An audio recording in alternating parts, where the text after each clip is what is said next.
1 Kings chapter 20, I'll begin with verse 35. Now a certain man of the sons of the prophets said to his neighbor,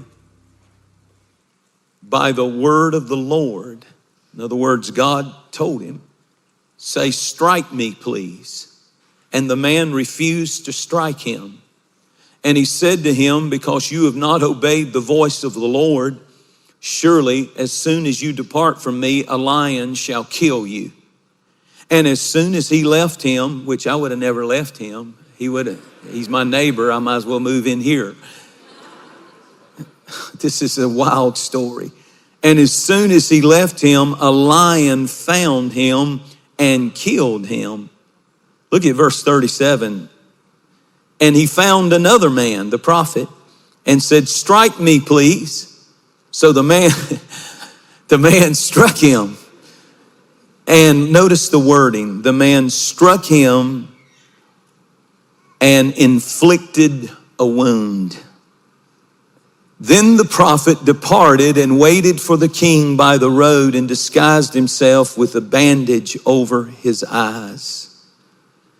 I'd like to read one more verse in the last verse of that chapter, verse 43. So the king of Israel went to his house sullen or heavy and displeased and came to Samaria. One translation said, heavy under conviction. I love that. So I want to talk to you today about something, and I'll give you the title in a few minutes. But this is one of those wild stories in the Old Testament that has not much of any lead up to it. It almost seems random, strange, in the middle of everything. And God doesn't explain it. He leaves it up to people to come up with a message out of it. To me, it's strange because you have things you don't understand about this text. Why is a prophet standing there saying to a man with a sword, because it was a serious wound that he inflicted on him, required bandages and help, and he said, strike me. I mean, God told him to go tell a soldier or somebody with a sword to strike him. And the Bible said, that the man looked at him like you would look. What if somebody came up and said, hit me, hit me? I remember when Mom used to whip me and Dad used to whip me, they would say a little line every once in a while that I thought was cruel and unusual punishment. Because they would say something like, you asked for it.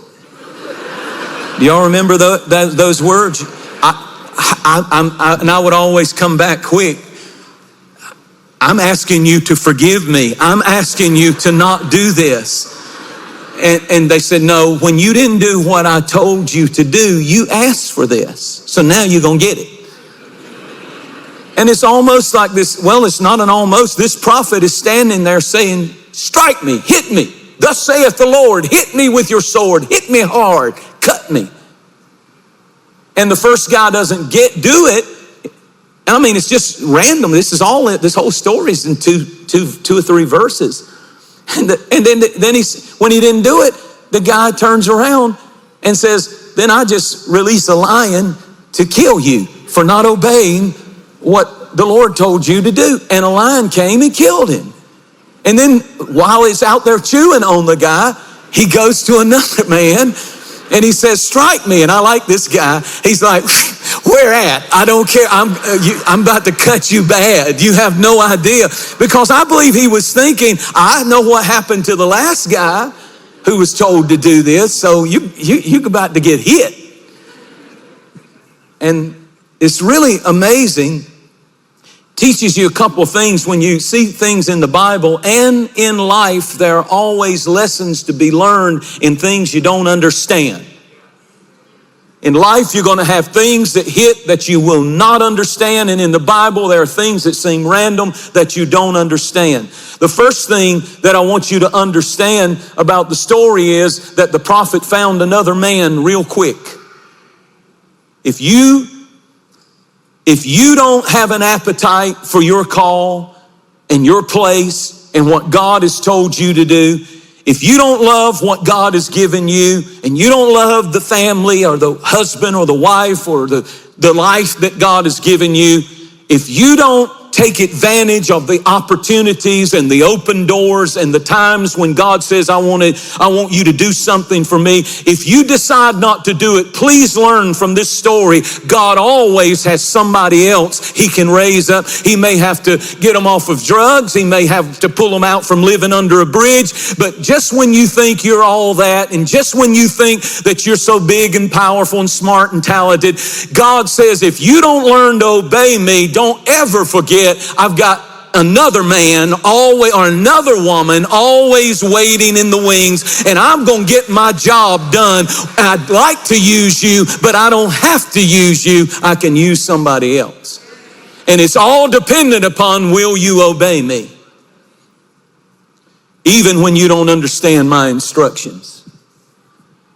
And the man smote him, and notice the text, wounded him. He was visibly wounded. The prophet was bleeding, had to have bandages put on his body. And then he went from that place immediately and waited on a spot on the road, because God had told him the king of Israel, King Ahab, was coming in his chariot with his entourage down that road. And now that he had been wounded, now that he had been hurt, now that he had been attacked, now that he had bled, he has something about him that immediately felt, now I'm ready to go give the message to the most powerful man in the nation, because I am qualified. The thing, he asked for it, and then he knew he had a message from God, but he wasn't qualified to give it until he had been wounded, until he had been hurt, until he had gone through some suffering and some pain and some tears and some bleeding and some hurting. He had the word, but he said, I'm not qualified, I'm not prepared, and I'm not positioned to give the king, because the king would have kept on riding if he hadn't had seen the prophet, and the one that had bandages all over him, bleeding. It caught his attention. He said, I'll listen to that man. So many times we think it's our talent that will bring us before great people. And certainly it helps. I'm not against it. Your education, all of that. We all need all we can get. But when it really comes down to it, what I've learned, and I'm a communicator, this is what I do for a living. The sermons that reach people the most and touch people the most are not ones that just are up here that are Bible, spitting out facts of the Bible, and all of that's important. But it's really when in times that I've gone through woundings and hurts and cuts and attacks myself, that I begin to have this authority. There's a weightiness that comes when somebody's been through something. We want a perfect life. We want no wounds, no hurts, beautiful families, no issues to ever hit our lives. And when it does come, we soak, we sour, we fail to understand that this prophet said, God, if that's what it takes, the wounds and the hurts for me to help somebody else and them listen to me because of what I've been through. God uses, here's my title, God uses life's bruises. God uses life's wounds. Your wounds carry a message in them that men and women in a hurting world who are hurting, I don't care how hard they are, I don't care how wicked they are, I don't care how drunk they are, I don't care how high they are, I don't care how many lovers they have, when they encounter someone who's speaking a word from the Lord, and that someone has been qualified by their own wounds and their own failures and their own heartbroken and their own bleeding in some area of their life. There's something about that, the foolishness of preaching. And he needs wounded, hurt, bruised people to bring that message. You say, well, I have a valid excuse to not be a good dad because I never had one. Well, you can look at it like that, or you can say, I've been wounded, and God can take my bruises and my wound and my cut because I didn't have a mother. Doesn't mean I'm going to pass generational curses to my children to be the same way and to abandon their family. But God can actually use what they meant for my evil, Joseph said concerning his own family. What they meant for my evil, God can use it for the good, and I can transfer blessing, and I can be an even more attentive mother or father because of what I've been through. The wounds can be used to heal and not destroy. Well, Pastor, you just don't understand how bad I've been hurt. No, you don't understand now that you have been hurt, now that you have been attacked, now that you have been wounded, you can be highly effective in leadership. The very thing we think disqualifies us from leadership. See, we think leaders have to be perfect. Their lives have to be perfect. Somebody that I listen to needs to have it all together. When in reality, sometimes you need to get around some people who have been wounded and hurt and made it through. Some things you go through, and it'll never be the same again. There's nothing you can do that can change it, and it's hard, but God says, I can use that wound, I can use that bruise, I can use that attack, I can use that divorce, I can use that if that disease had not come, and don't get me wrong, God doesn't send it. Read the story of Job. It's Satan that sends it. It's sin that sends it. It's the enemy that sends it. It's disobedience that sends it. But God, if he allows the wound, the hurt, the attack, the bloodshed to come to your life, to your family, the sword to hit you, it's only so he can give you more ability to communicate to somebody else that I went through it and I made it. The tragedy, the loss of a loved one, the early death of some relative. God says, I can use that wound to get my message across to powerful, hardened people who nobody else can reach but the wounded. Sometimes we think if we've been wounded, we can't lead. We think,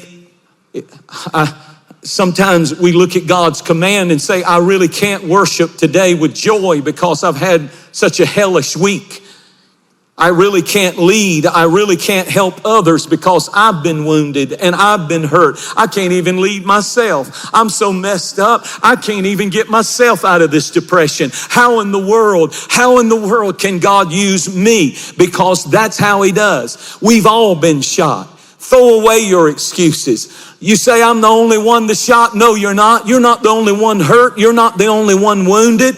You know, children can wound you, and marriage can wound you, and family can wound you, and job situations can wound you, and business deals that go bad and devastate you can wound you, and addictions can wound you. Here's a big one. And friendly fire can wound you. People that you were so close and so tight with, and something happened, and now there is this terrible wound that doesn't ever seem to heal. But what I'm saying to you is, you may never get over it, but you will get through it if you will do what God tells you to do. And some of you say, well, I want him to take it away. Some scars will never go away. Some wounds will never go away. And it may never go away, but you will get through it and you will stand victorious, and you have a choice to make. You don't choose what sword comes at you. You don't choose what wound comes into your life. Some things just hit and you don't understand and never will, but you do choose your response. In 1 Chronicles chapter 2 and verse 16, there is a woman mentioned by the name of Zerah. And the reason she is mentioned is because she is David's daughter, David's sister. She is David's sister. And her name is Zerah. And the sons of Zerah were Abishai, Joab, and Asahel. Now, keep that up there just a moment, because it's so important for you to understand, because the scripture clearly tells us who this woman was. Her name was Zerah, which means in Hebrew, my wounds. My wounds. Now look at me, everybody. My wounds. And the reason that it's important is something happened according to they name people after events sometimes that happened in their life. For example, there's the story of Benoni, who was Rachel's son, and she was dying, giving birth, and she said, Benoni means child of my sorrow. And so she was dying, and as she was dying, she said, his name shall be called Benoni, which means sorrow. And the dad came over and said, no. As she was dying, he said, his name will not be called sorrow. His name will be called Benjamin, which means son of my right hand, from which is the lineage of the kings of Israel. Wow. In that moment, that dad could have named that child after the sorrow and the wounds of the mother, but he didn't do that. You remember when they lost the Ark of the Covenant, 2 Samuel chapter 6, and the Bible said the Philistines stole it, and then the father-in-law, Eli, the high priest, fell backwards when he heard the news and broke his neck, and that family went into crisis. And the Bible said there was a woman giving birth, and she named the child Ichabod because of the pain that they were experiencing in their generation. They decided to pass it in the name on to the next generation, and the name Ichabod means the glory has gone, the glory has departed, the glory has been taken out of this family. Well, here's the miracle of 1 Chronicles 2 and verse 16. Zerah's name means my wounds. They were visible wounds. Something had happened in her childhood. I don't know if she was burned. I don't know if she was injured. Something had happened that caused her to have horrible wounds. But something amazing happened through this woman, because her offspring did not receive a transfer of her issues into their life. I can prove this because when you look at who her 3 children were, it's amazing. And it tells you there is Joab. Joab became the 4-star commander general of the army of Israel under King David. The son of my wound became a 4-star general and led in battle every war that they fought under the greatest time that Israel ever had in the expansion of Israel. The second son was called Abishai. What did he do? Read in 2 Samuel 23. You don't have to go there, just read. 2 Samuel 23. The Bible said David was an old man. He was the only giant killer ever recorded to kill a giant in all the Bible. But one day when he got out on the battlefield as an old man, a giant that had 6 toes and 6 fingers, that's what your Bible said, hit him. He was the brother of Goliath, hit him, and he was coming after him because he had killed his brother, and had him down and was about to slay the psalmist of Israel, the king of Israel, David. And across the field comes the son of a wound. If she had transferred wounds and offense and hurt and self-pity and depression and fear and worry, he would have never ran. Nobody had ever seen anybody kill a giant but David. But when David was laying on the ground wounded and the king was about to take his head off, here comes the son of a wound running across there, Abishai. He fights the giant, gets between David and the giant, and slew the giant.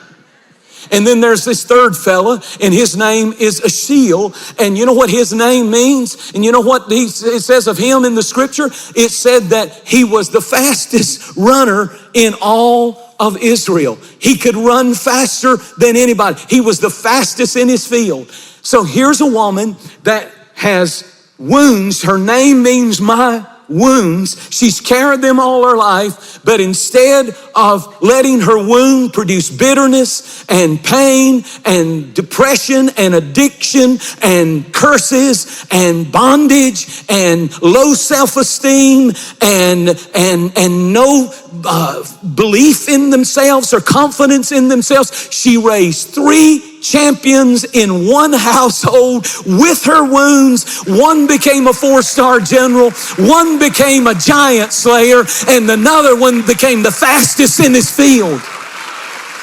Don't tell me you can't do it. I know you've been wounded if you're a single mom or a single dad, but you can raise champions for Jesus Christ if you will believe that he can use life's bruise to bring about something good. My question to you is, what will your wounds produce? Will they produce bitterness? Will they produce unbelief? Will they produce addiction? Will they produce rebellion and excuses and resentment? This is what the Apostle Paul said. He had it all. He had intellect. He had education. He was gifted. He was an intellectual. And he said, yet I don't glory in any of that, but he said, I glory in my infirmities, my wounds. He was beaten with rods. He was stoned. He was beaten with a cat of 9 tails. He was tied up. He was tortured. He was snake bitten. He was shipwrecked. He was stoned and left for dead. He was scarred up. He was wounded. And yet when he said, God, I wish you would take all this pain away, God said, I'm not ever going to take it away. You'll never get over it, but you will get through it. As a matter of fact, my grace is sufficient for you, and my strength will be made perfect through your wounds. I'll give you grace, even though you're going to take hit after hit. I really want God to use me. And I'm not going to be like that prophet in the Bible. I sure ain't going to go up and ask for it. Strike me, God, come on. I'm not going to get out in the next lightning storm and say, strike me and make me walk funny so I can preach good. That's not what I'm saying. I'm not volunteering for none of that. But since we're all in it, excuse me. Look over at somebody acting real sanctified right now and say, you got wounds. You just got your bandages on, but you got your wounds. Would you just raise your hand and say, God, here's my wounds, here's my hurts, here's my blood, here's my sweat, here's my tears, here's my turning and tossing, here's my worry, here's my fear, here's my depression, here's my wounds. Here's my hurt. Here's my bruise. Would you use it?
phố xa rồi. Anh chỉ muốn em cạnh đấy thôi, không muốn em ở bên đời, chỉ muốn em anh bên người.